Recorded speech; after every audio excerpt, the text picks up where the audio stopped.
Hi everyone. As I prepare this wee task, it's a bit drizzly outside and we're camping on the lawn, at least trying to have our wee holiday. So I'm just going to start with this wee table here. Those formulas there, sin of an angle is opposite over hypotenuse, cosine of the angle is the adjacent over the hypotenuse, and tan of the angle is opposite over adjacent. Now we looked at those in the last lesson.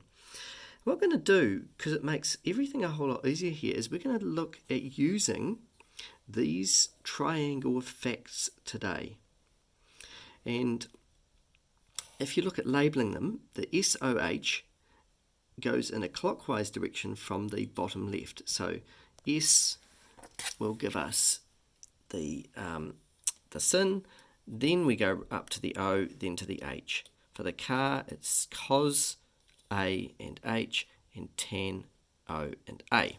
Now these won't mean much to you at the moment, but they will do in a sec. And what I've done in these notes here is I have copied those triangles down, those family of facts. So there's my my SOH, my CAH, and my TOA. All right, the S represents sin, the C represents cos, and T represents tan. And we'll go through these notes later on.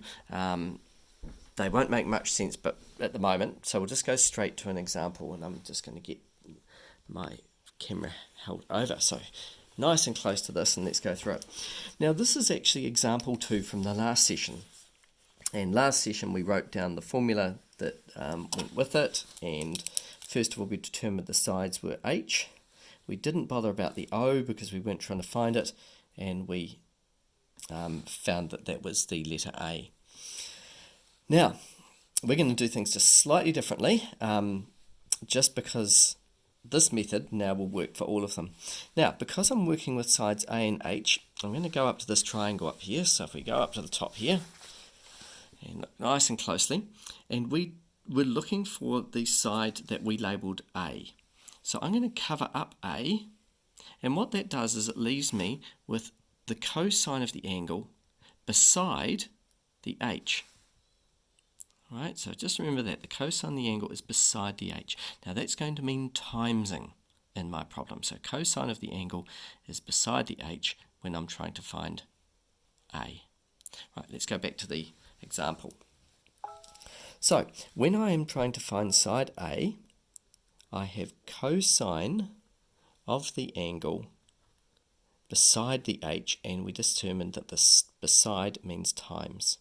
So I come up with that formula there. The adjacent side is the cosine of the angle times the hypotenuse. So the adjacent side we replace with the letter X.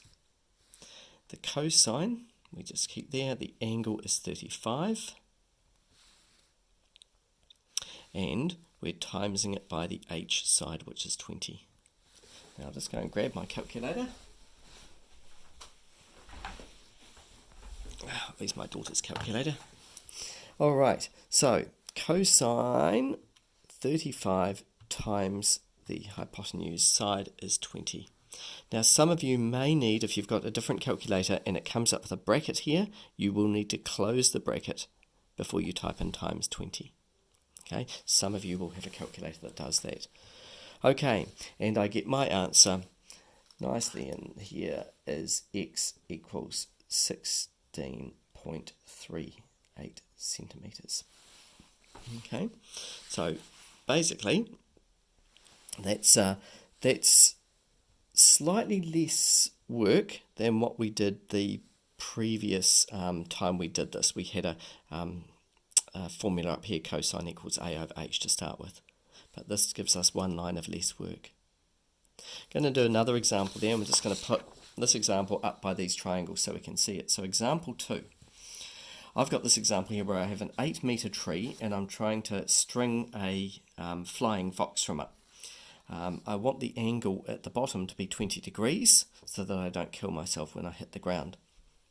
So I need to know how far away do I need to be from the base of the tree to attach this cable to the base, to the bottom of the ground. So I'm going to start by labelling the sides.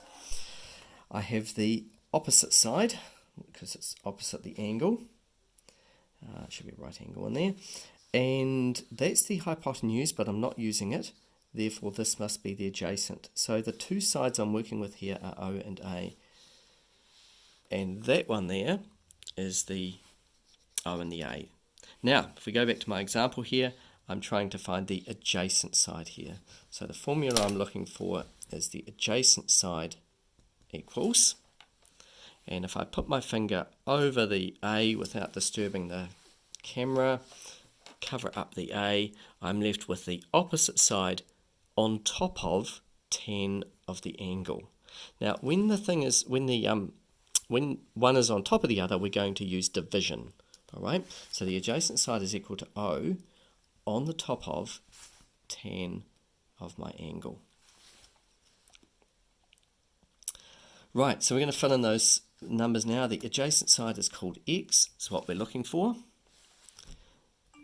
The O is the opposite side, and it is 8.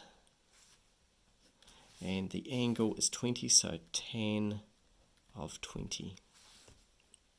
And that's what we can type into our calculator now. So if I zoom in on there, all right, I'm going to go 10, no I'm not, clear that, I'm going to go 8 divided by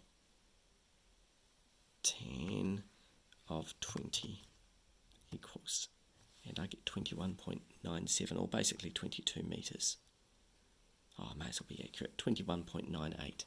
So, back to the example, X equals 21.98 metres. So that means the distance I have to be away from the base of the tree in order to have a 20-degree angle from an 8 metre high tree will be 21.98 metres.